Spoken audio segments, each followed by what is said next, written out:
This is the Flightcast, a place where opinions aren't right or wrong, and where we can agree or disagree about movies, TV, and other assorted media because it's all subjective. My name is Ray. Thank you so much for joining me on a Wednesday. It's, again, been however long since I've recorded an episode of the main show, and yes, I am backed up on some emails that I do need to get to with respect to our next episode of Flight Chat, which will be this upcoming weekend. But there were a few things that I wanted to dive into for this particular week's episode of the main show. Since we do have a little bit of news and maybe news to talk about, I will explain that in more detail here in just a bit. But of course, want to remind everyone that this show and all of my other shows and blog posts can be found at theflightcast.com or wherever you get your podcast, whether it's Google Podcast, which is now YouTube, because the shows are now available on YouTube in podcast form as well. You can go to the Flightcast YouTube channel and listen to all of the shows from, I think, like 185 on, if I'm not mistaken. I didn't upload the previous ones. I started anew. I might upload the previous ones. I don't know. I'm not sure how that can be done still. I'll have to look into that. But it is available on YouTube. New episodes of the Flightcast and Flight Chat are available on YouTube. You can also use Stitcher, Overcast, which is the app that I've used many times as a podcatcher, all that good stuff. Also, thank you, as always, to all of the very loyal subscribers to patreon.com/theflightcast. Greatly appreciate it, whether it is those of you that are flight officers, flight crew, or even people that are just subscribed to the free subscription, which I have to admit I don't entirely know how that works with respect to Patreon. I need to do a deep organizational dive into a lot of stuff going on with respect to that. But thank you to those of you who are still very loyal, extremely patient subscribers to patreon.com/theflightcast. All right, first things first, let's talk about this DCU news, because apparently the trades are once again in a mode to try and scoop James Gunn out of his own announcements in that regard. James Gunn is busy. He's busy not only in post-production for Superman, still scheduled for July 11th, 2025 release next year, but also Season 2 of Peacemaker, which, as we all know, is connected to the DCU. So, to be honest with you, he really doesn't have time to announce any and every little thing with respect to castings in the future of the DCU. However, that hasn't stopped Hollywood Reporter, Variety, and Deadline from reporting on new news themselves, and that is what we're talking about here, and I question whether or not I was even going to bring this up, but you know what, this is a good opportunity to talk about philosophy with respect to all of this. Two new pieces of DC news that came out a couple of days ago. We will start with the bigger one, and I'm reading both of these from Deadline, even though I first saw the updates from Hollywood Reporter. They have a Threads account, so does Variety, so does Deadline, all the major trades, and really, if you're a major trade or retailer in any corporation, you have a Threads account at this point, because, seriously, why even bother with the hell site formerly known as Twitter? But I digress. This first article, and Deadline wrote this as an exclusive, even though I didn't see it from them first, but it's from Nelly Andreeva, and it says, Emmy winner Kyle Chandler is in negotiations to star in Lanterns, HBO's high-profile series based on the Green Lantern DC comic, sources tell Deadline. No one is commenting, but she says, I hear Chandler is poised to play Hal Jordan, the Green Lantern character that was played by Ryan Reynolds in the 2011 movie. The series, from the Ozarks' Chris Mundy, Watchmen's Damon Lindelof, and comic book writer Tom King, follows new recruit Jon Stewart and Lantern legend Jordan, two intergalactic cops drawn into a dark Earth-based mystery as they investigate a murder in the American heartland. The reason that I read that specifically, and for people who don't know who Kyle Chandler is, Friday Night Lights, the show that is Bloodline, Catch-22, Super Pumped. He was in, was it the second Godzilla movie? King of the Monsters? Yes, he was in King of the Monsters, along with Millie Bobby Brown. He's been in a ton of things. Google the name, you've seen him in something. He was the FBI agent in Wolf of Wall Street. He's that guy. He's been in a ton of stuff. The reason I read the Deadline version of this piece is because they're the only ones that I've seen so far between all the trades that actually said in negotiations. And that's important to note because it's really going to get at the crux of my whole point in even talking about this at all, right? Because James Gunn hasn't said anything about this. He's made no confirmation or denials with respect to Kyle Chandler being cast as Hal Jordan in Lanterns. But this has been reported all over the place. It's been reported by local news stations, national news stations. Like, this is news, right? And it's out there, and it's been out there for at least, 48 hours to this point as of the time we're recording this. So it's there. Everybody is acting as though Kyle Chandler has officially been cast as Hal Jordan, and the word is that they're looking for him to play an older Hal that will be mentoring a younger Jon Stewart. So it's going to be like it's going to be the buddy cop dynamic, a more serious buddy cop dynamic, like a True Detective galactic buddy cop dynamic with an older Hal Jordan and a younger Jon Stewart, right? That's what we're hearing. That's the buzz with respect to that. So that was the first news. First piece of DC news, right? And then a day later, just yesterday actually, we got this, and I'm also reading this. This is from Justin Kroll and Anthony D'Alessandro, also getting this from Deadline. It says, we can tell you that Rust and Bone actor Matthias Schoenaerts, I hope I pronounced that last name correctly, has landed the villain role in DC's Supergirl. Supergirl is based on Tom King's 2022 comic book series Supergirl Woman of Tomorrow, which Bilquis Evely illustrated. Anna Nagara adapted the comic book for the big screen. In that comic, the bad guy is Krem of the Yellow Hill, who kills a young alien girl's father. She draws Supergirl into the conflict. And it says, we first told you that Craig Gillespie is directing the next chapter in the Gods and Monsters Phase 1 of James Gunn and Peter Safran's DC Extended Universe. Wrong. Not DC Extended Universe, DC Universe. Wrong, Deadline. Did not get that right. The film will lens, it says, in January in the UK and hit theaters on June 26th, 2026. And, of course, it mentions Millie Alcock from House of the Dragon being Supergirl. Chantel Nong is executive producing. But the actor himself, Matthias Schoenaerts, won a Caesar for Most Promising Actor for Rust and Bone. He recently starred in the Max and HBO series The Regime, opposite Kate Winslet. His feature credits include David O. Russell's Amsterdam, Red Sparrow, opposite Jennifer Lawrence. Oh, I've seen that. Tom Hopper's The Danish Girl, Luca Guadagnino's A Bigger Splash, and Netflix's Charlize Theron movie, The Old Guard. Wait a minute, I've seen The Old Guard too. Hang on. It says he's repped by CAA, Agents Adequate, and Ken Lambrick's Artist Management. Hang on, now I gotta look this guy up. Okay, he does look familiar. I don't remember exactly who he played in The Old Guard, or who he played in, what was the other one? Red Sparrow, because I've only seen those movies all the way through once.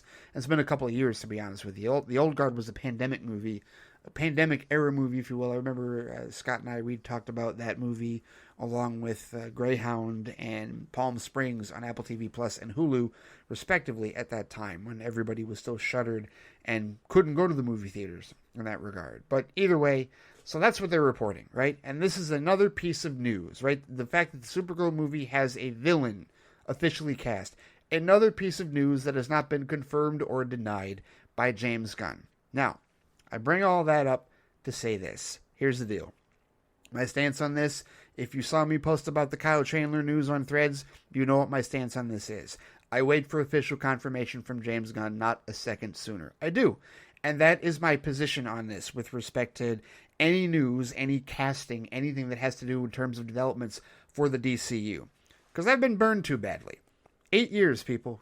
We all know the drill. Any of you that are a diehard DC fan, you know exactly the kind of bullshit that we were slogged through for 8 years. With all manner of rumor mill and scooper madness and trades and everybody else just throwing shit at the wall to see what sticks and see how they could get our goat with this news or that news. And they're still doing it. Chattanooga FBI is still up to his bullshit.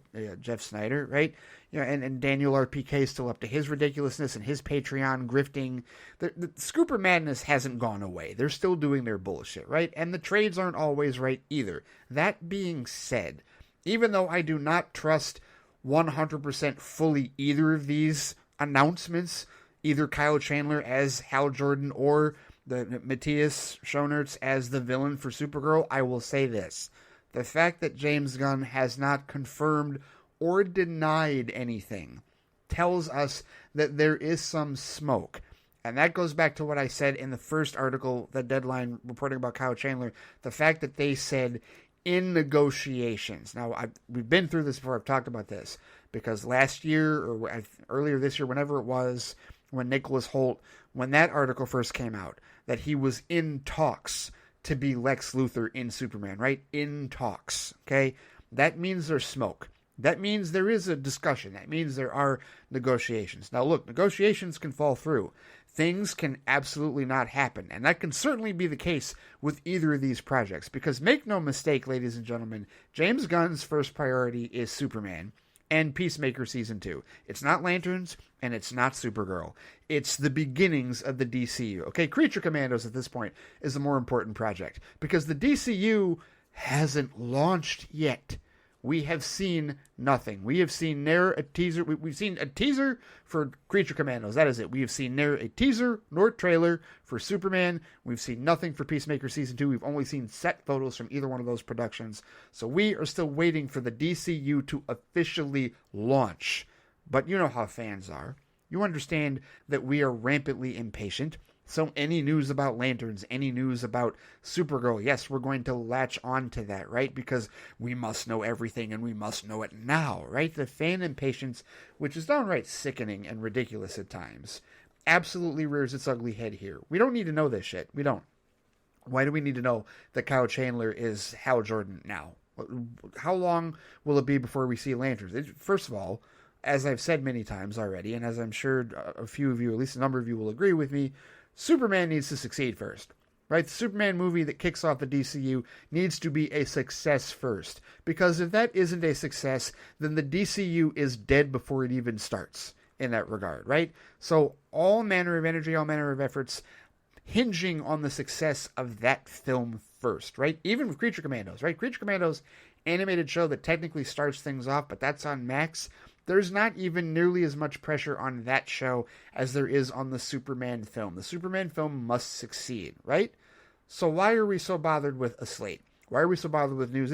It's such a catch-22 with fans too, right? Because if you don't hear this news, if they don't hear that Kyle Chandler has been cast as Hal Jordan, if they don't hear that Supergirl has a villain, then they start to wonder, well, they've done nothing. Are these projects even happening? Are they leading us down another blind path? But then when they announce all the projects and when they give you an actual slate, that's when you go back and say, well, the last time they gave us a slate, nothing happened. You cannot have it both ways. Fan bases. Seriously. And I don't know if any of you feel this particular way, but you cannot beg for a slate and then be upset when they give you one. You can't beg for information and then be upset that they gave you the information. I don't know anybody that's necessarily upset with either of these announcements, but that's just the nature of fandom in that regard. And again, the fact that we haven't heard anything from James Gunn tells me two things. One, he's busy, as I said, very busy, actually launching the DCU's first live-action projects. And two, there's probably smoke around the negotiations for both of these actors. And he's not going to comment on that, as I've said many times before. He is not going to comment on anything during negotiations. None of them are. Peter Safran's not going to say anything either.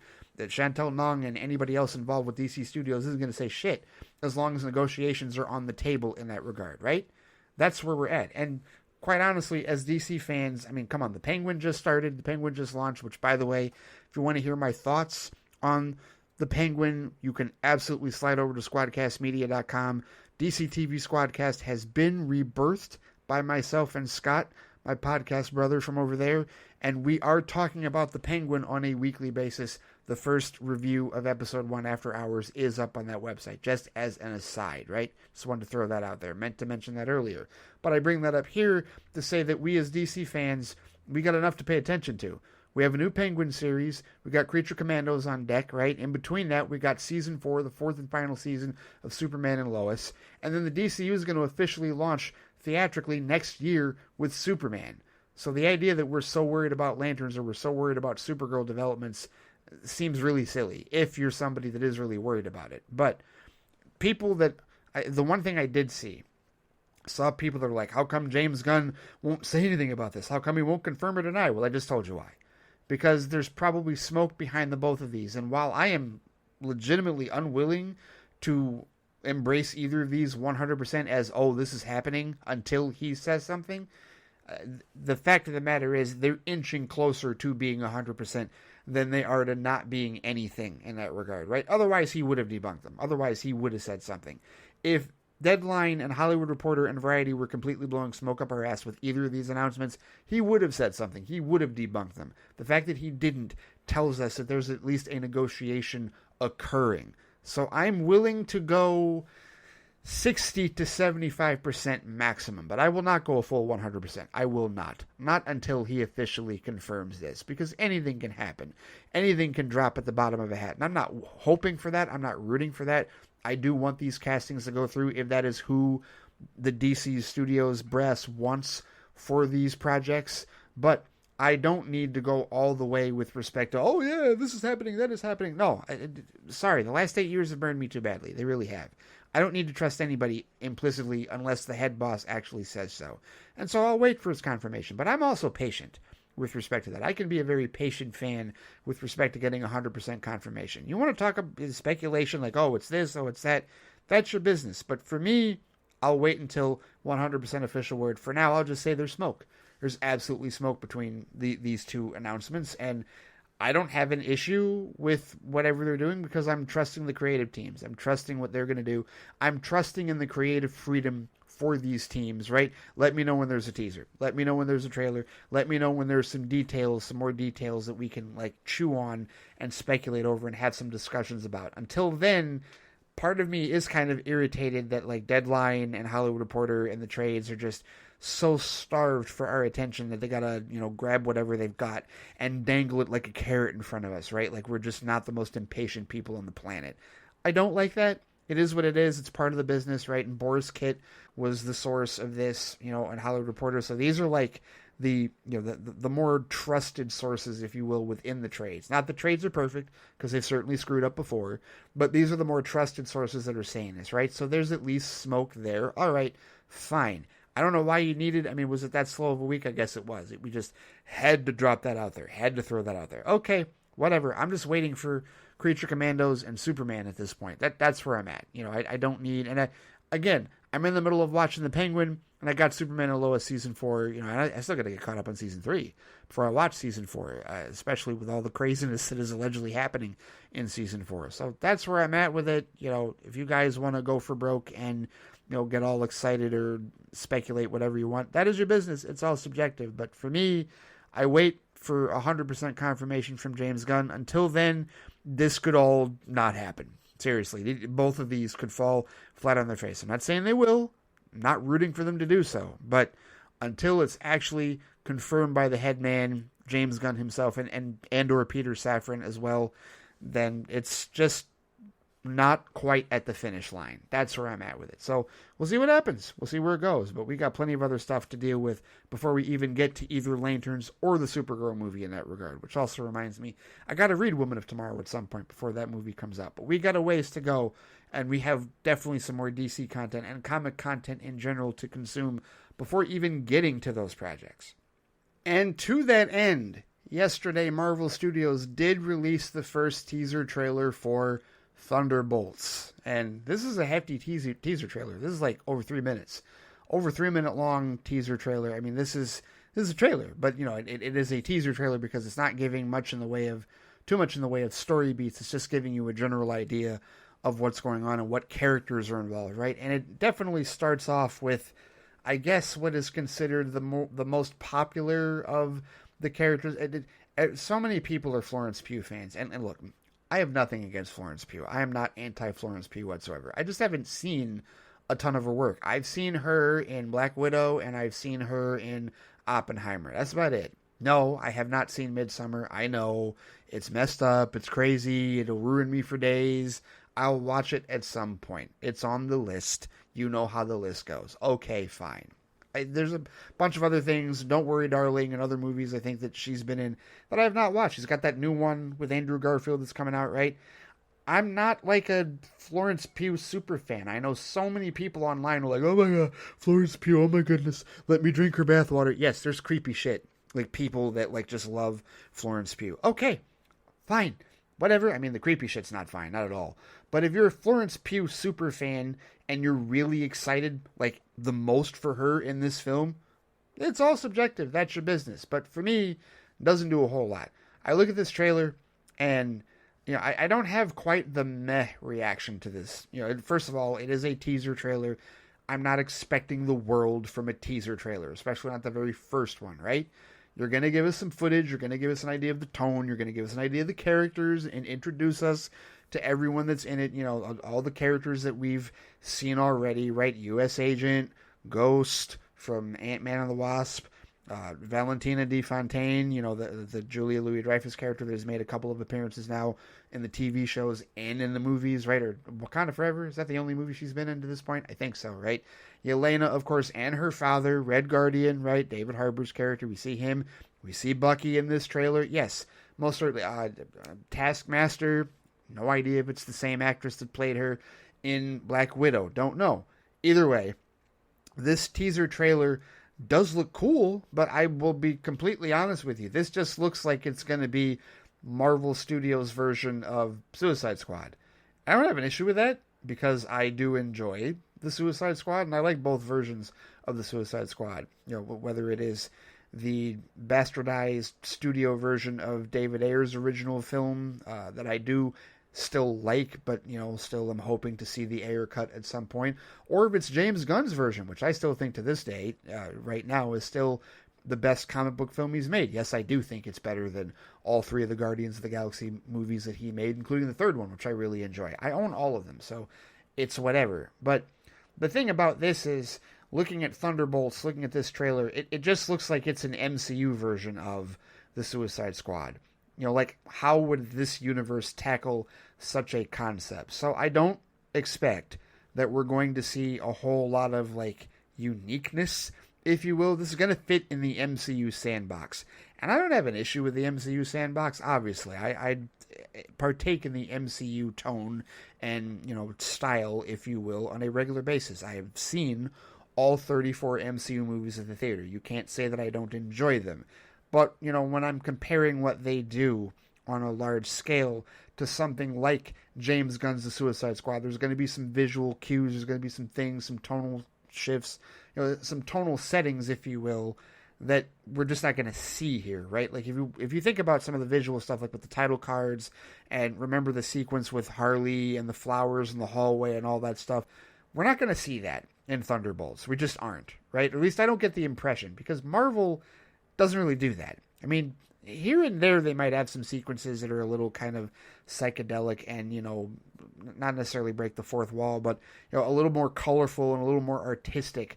But generally speaking, they have a blueprint for their franchise and they stick to that blueprint. And that's what Thunderbolts looks like. It looks like they're saying, hey, let's take this Suicide Squad concept and apply it here. And I have no idea how comic accurate that statement is or not. I don't know what type of, comparisons can be drawn between the Thunderbolts and the Suicide Squad. I know that they're all former villains or antagonists that have been, rallied around or gathered, if you will, by a boss, right? Valentina is just, Julia Louis-Dreyfus is just playing like a humorous, kind of silly Amanda Waller, right? Does she inspire the same fear and the same intimidation as Viola Davis? No, but she's not supposed to, because Julia Louis-Dreyfus is Julia Louis-Dreyfus. Viola Davis is Viola Davis. I'm not looking for this movie to be anywhere near any type of carbon copy of Suicide Squad. I am expecting it to be, as I've said already a few times now, the MCU version of this, and I'm fine with that. I'm perfectly okay with it. I don't know how the general audience is going to respond to it. I don't know what type of humor it's going to have. I mean, if it's going to be standard MCU humor, then that's going to be even, and you kind of get that feeling from the beginning, right? The whole thing where Yelena goes to visit her father and he's kind of living, not in squalor, but, burned out place. He's not quite the stature. He's still, kind of the comic relief that he was in Black Widow, right? In that regard. And that's fine. That's how they want to play it. That's what they're doing with the characters. I don't have any connection to the original comic versions of these characters, so it's not like I'm looking at accuracy as a problem. And of course, even if I was, if you want comic accuracy, read the comics. The movies are going to be adaptations. They're going to take liberties. And it's cool, and honestly, of all the characters that, we've seen prior in other MCU projects that are going to be in this movie, the ones that I'm most excited to see, truthfully, not necessarily Yelena. Again, I'm not anti-Florence Pugh. I'm way more excited for Hannah John Kamen. I am a Hannah John Kamen fan, which is funny because I have not seen Killjoys, but I have seen Brave New World. I've seen a couple of other things that she's been in, and I do like her as an actress. And I am really excited to see her again in this because I actually really liked her as Ghost in Ant-Man and the Wasp. So I'm more excited for that.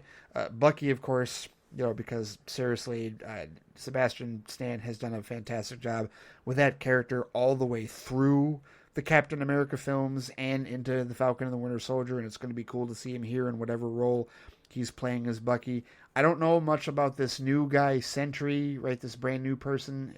I don't even know necessarily who the actor is, but he's the newcomer, so he's going to be like, introducing us to this new paradigm that all these other characters that we've been introduced to, are being, dragooned into, if you will, right? And it's clearly against their will, and it's clearly there's going to be some type of, impetus to force them into this job, whatever it is that they're doing.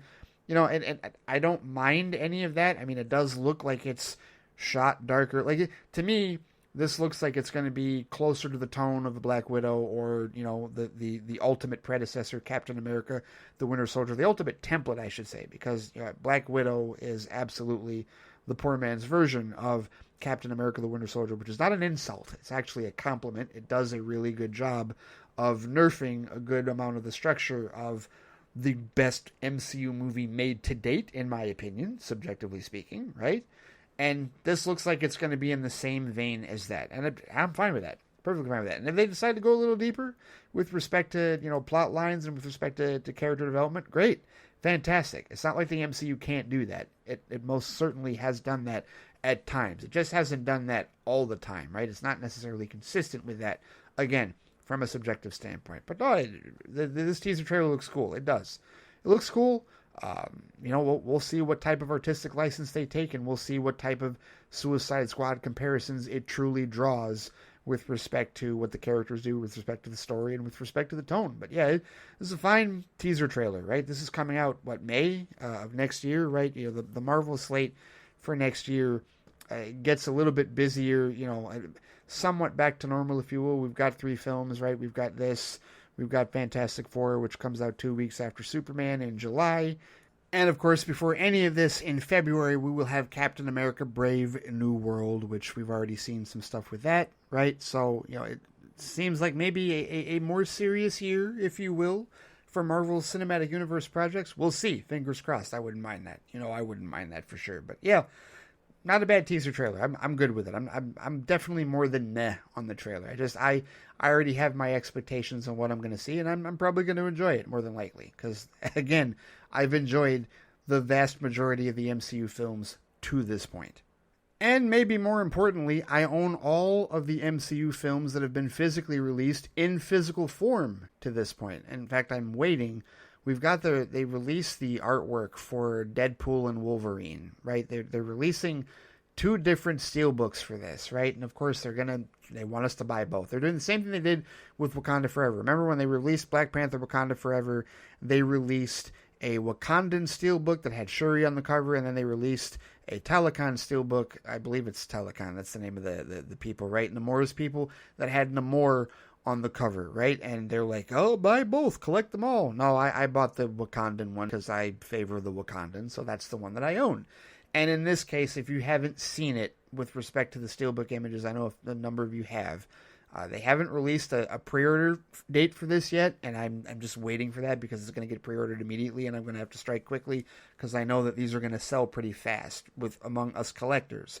But there's a Deadpool cover, and then there's a badass Wolverine cover, right, with him in the mask and the blades. Okay, that's the one I'm getting. I'm getting the Wolverine cover. I've made that decision. I'm not buying them both. I'm not doing that. The Wolverine cover is more badass, in my opinion, subjectively speaking. And I'm a bigger Wolverine fan than I am Deadpool. Not that I have anything against Deadpool, but either way, that's the one that I'm getting, right? So at that point, once I have that, I will definitively have, once again, all of the Marvel Cinematic Universe films in physical form. I have the 33 that they have released so far, and I have WandaVision, Moon Knight, Falcon and Winter Soldier, and Loki Season 1 as well, all in glorious steelbook form. And I bring all of this up because the last thing I'm going to talk about in this episode has to do with physical media. I don't know if anybody saw this, because I am not on Twitter. I have not been on Twitter for over a year. I don't miss it. I do not miss not being on Twitter. I don't. Not at all. It quite honestly, good riddance to bad rubbish as far as I'm concerned. But I did see that there's this outrage because of something that recently happened on Apple TV Plus. And I got this, honestly, I saw this from the 4K Blu-ray Reddit. Yeah, I'm on Reddit. There are other reasons that I would like to get into with respect to me being on Reddit. Long story short, it's because I am a physical media collector, and there's a few forums, including a Steelbook forum on Reddit, that I am a part of. But I found this. Outraged fans call for a return to physical media after Apple TV Plus ruins final scene. And they had a discussion about this in the subreddit 4K Blu-ray, but it links to a cracked.com article. And it's cracked.com, but apparently this did actually happen, because the tweets are posted here. And whether they're satirical or not, I don't know. This happened the first one was posted on September 11th, a few weeks ago, and then Patton Oswalt commented on it, yesterday, at like 2:20 in the morning. But it says, outraged Psycho fans call for a return to physical media after Apple TV Plus ruins the final scene with a preview for The Big Bang Theory. And it says, we all go a little mad sometimes, but the UX designer at Apple TV Plus responsible for this classic cinema catastrophe is more psycho than Norman Bates. Basically what happened, because I'm not going to read, in case anybody hasn't seen Psycho, which I have not seen Psycho. I know how it ends, and I do own Psycho physically. I own the 4K Steelbook release of that they came out with a couple of years ago at Best Buy, but I haven't actually sat down and watched it yet, either digitally or physically. But what I will say is the way that Psycho ends, there is an iconic bit of business right at the end, right where it says the end. It's a very iconic shot, iconic closing moments of the movie. And apparently what happened, and I've seen the video of this that was shared, is that if you watch Psycho on Apple TV Plus, you're streaming it, you watch the movie, that particular closing scene is interrupted by a zoom out, right? Or it's a zoom out, where like how like when the credits start rolling on a movie on Netflix or something, that screen will get small and it will say, well, if you liked that, well, here's this. And it shows you an ad for the next thing that's going to autoplay that fills the entirety of the screen, right? Well, that's what happened here. What happened here was that the frame shrunk to, as it was written, barely 1/8 of the screen, and a promotional still for Chuck Lorre's massive hit sitcom The Big Bang Theory jump scares Apple TV Plus watchers for one final shock. Or at least that's how Psycho ended for one irate cinephile who probably wishes they could catch Sheldon in the shower right now. That's how it was written by this cracked writer, Keegan Kelly. And yeah, the video that comes from an account called @VHSDude. It came from the VCR. This is on Twitter/X. And he posted a clip of this. He posted a clip of the zoom out, transgression, if you will, and said, physical media will always be better than this abomination, ! And he tagged Apple, he tagged iTunes, he tagged Apple TV, right? And he was upset. And he posted this at 11:39 in the morning on September 11th, earlier this month. Patton Oswalt found it and quoted it and said, Jesus effing Christ, and was just not happy whatsoever. Another really unhinged person that there should probably be on a watch list said somebody should be executed for this. That's extreme. But again, Twitter is a Nazi extreme hellhole at this point. Whatever. We'll leave that where it is.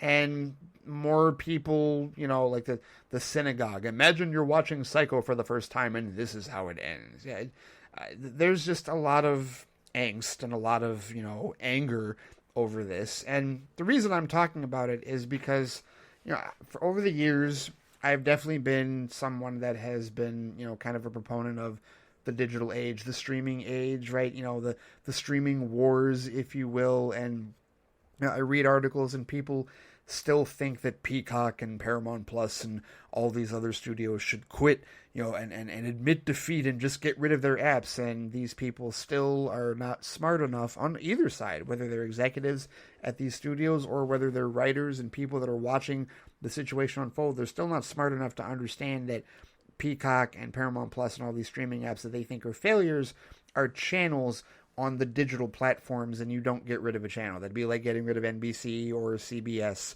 on the traditional marketplace. Now, this is a transition to the digital marketplace. You don't get rid of your channel. You don't get rid of your network, right? What you're going to do is you're going to let it grow organically, and you're going to allow it to be an option for viewers who are picking and choosing a la carte what channels they want as the media transitions over to this.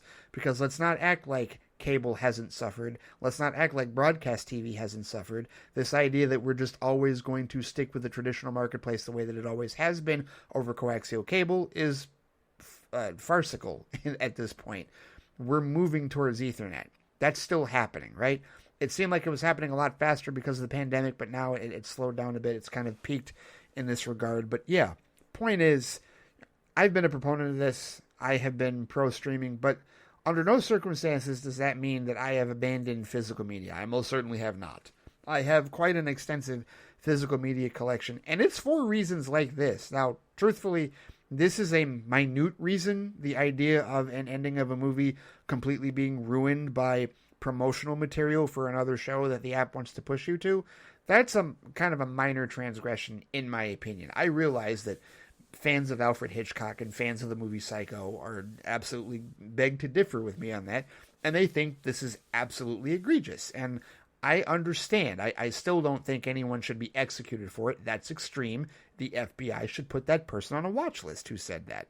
At any rate, I still think that a bigger transgression with this streaming stuff is when they actually alter or edit things, like when they added hair to Daryl Hannah in Splash so that you couldn't see her bare ass that was originally in the movie because, they had to make it family friendly for Disney Plus back when it first launched before they put parental controls on the app, right? When they decide to do that, or when they decide to restrict your access to certain movies in the vault, or, what if they decide to go and edit out all the N-bombs in Blazing Saddles, which they could do.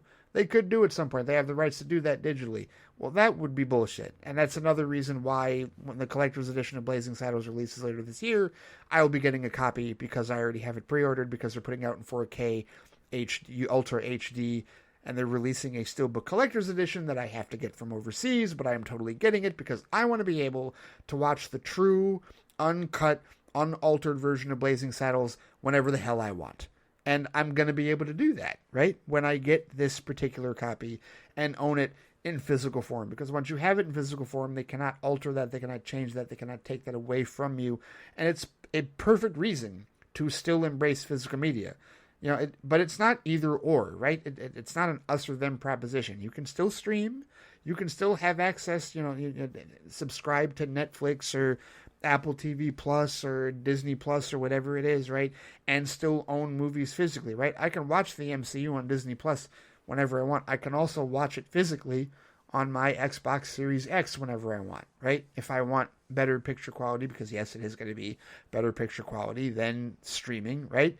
If I want it controlled, or say my internet goes down, right? Say for whatever reason, I don't have access, Comcast throttles my shit or whatever, or maybe, the Disney app goes down, or Disney Plus app goes down for whatever reason. Well, I can still watch Iron Man if I feel like it. I can still watch Guardians of the Galaxy Volume 3. I can still watch Avengers Infinity War or Captain America the Winter Soldier because I own them physically in that regard, right? So, I get it. I get the angst with this, but yeah, it's just another reason why physical media, I won't necessarily call it king, but I will still very much call it important in that regard. It is still something that we should preserve and something that I wish to preserve, because beyond any, of the subjective arguments with respect to quality and with respect to, well, it just looks better, sounds better, whatever, right? Whatever your preferences are with the art itself, I believe in the freedom of owning your own content, right? If you pay money for content, you pay money for a movie, to physically own it, it's yours, it's in your possession, you're collecting, it's in your collection, you have reign over that, right? That is what you control. I don't believe in this idea of, oh, let's have a database of movies digitally and we can control however you watch them. We can control when you watch them. We can give them to you and take them away whenever we want, or we can alter their content. No, screw that. Especially if they decide to do some silly things. Like I said, taking out all the N-bombs in Blazing Saddles. That completely defeats the purpose of the movie. Completely. The whole point of the movie is it's taking the piss out of racists. That's literally what it is, right? And that's why Richard Pryor was one of the 5 screenwriters on it. That's why Cleavon Little was the lead. That's why he had such great chemistry with Gene Wilder. That's why what is his name? Oh my goodness. Hedley Lamar. What was his actual name? Damn it. No, it wasn't Paul Lynde. Great. I've got to look this up. Hang on. His name was Harvey Korman. I am so mad that I forgot that name. I am so mad I forgot that name. Such a classic television and actor name. Whatever. But no, that's the whole point of the movie. And the idea that Warner Brothers at any point in time, instead of taking the disclaimer off of it, or keeping the disclaimer on it, I should say, would decide to just edit it and sterilize it. It's just like the whole Huck Finn thing. It's like, no. Keep it original the way that Mark Twain wrote it, right? It's a sign of the times, if you will. That's how it was the author's original intent. It's the director's, the creator's original intent, right? That's the thing. Warn people. I don't mind warning people. You want to put a disclaimer on it, that's fine. That's your business. But, the idea that you could just arbitrarily change content digitally from its original intent is bullshit to me. I don't like that. I don't like that these studios have the right to do that. And that is a reason that I am a physical media collector. It's one of the reasons. I have several reasons that I collect physical media, but that is definitely one of them. And this story highlights it. Now, again, me personally, I don't think this is that serious of a transgression. It does suck, though. It is one of those cases where, it's too soon, right? Why couldn't you wait until the actual credits roll? Are the credits different? Are the credits front-loaded for Psycho?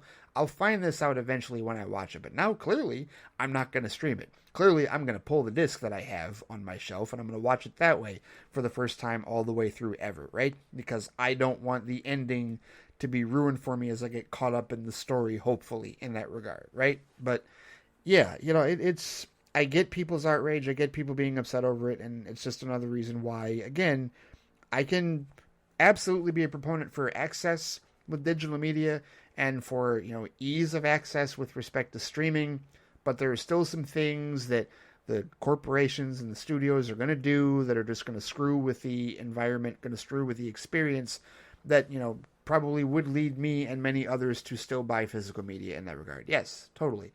Absolutely understand that. That's why I believe in embracing both. And when it comes to the freedom to watch it the way that it was originally intended without worries of it being changed, without worries of anything being ruined, that's where physical media grants me that freedom as the actual owner of the content that I have purchased. You're not truly the owner when you purchase it digitally. You are when you purchase it physically. That disc is yours. And they're not sending Men in Black to your house to neuralize you and replace all the discs in your collection. At least they better not be, right? Why did I throw that idea out there? I'm sure I'm not the only one that has thought about that. But at any rate, I think that is going to do it for this particular episode of the Flightcast. Thank you so much for listening. Seriously, those of you who are loyal listeners to my show, I am always humbled at the audience that I have that still listens to anything that I have to flip and say, to be honest with you. I know the Ballerina trailer is coming out tomorrow. I know that they already gave us a clip, said that they're releasing a teaser trailer for it. I'm probably going to have some thoughts about that on Friday Flight on Patreon on Friday, more than likely, to be honest with you, because I am definitely looking forward to that. I am a massive fan of the John Wick universe, of course, as I've mentioned before. Can't wait for the spinoff, right? So stay tuned for that on patreon.com/theflightcast. But for those of you that listen to this show, if you have any thoughts on anything that I talked about with respect to the DCU announcements, that are not 100% certain because they have not been officially confirmed by James Gunn as of yet, and I'm double-checking threads right now to see if he's posted anything about it yet. As of the time of me recording this episode, nope, he has not. So if you have anything to say about either of those announcements and the fact that they are not 100% certain, that they are in negotiations at this point, or if you have any thoughts with respect to the Thunderbolts trailer or the physical media versus digital media stuff, you know where to find me on Threads at The Flightcast, on Instagram at The Flightcast. There's the Flightcast Facebook page. And, of course, I can be reached by email at ray@theflightcast.com. Don't forget, Friday Flight on patreon.com/theflightcast this Friday, and Flight Chat, the feedback session for anybody that still wants to send in emails. I've gotten a couple, including another email missive from one Mr. Anthony Dorsey. We'll try and see if we can not take an hour to read that. But that'll be this weekend for those of you that want to partake in that episode. But until then, take care, stay safe out there, and I will see you all next time. Take it easy.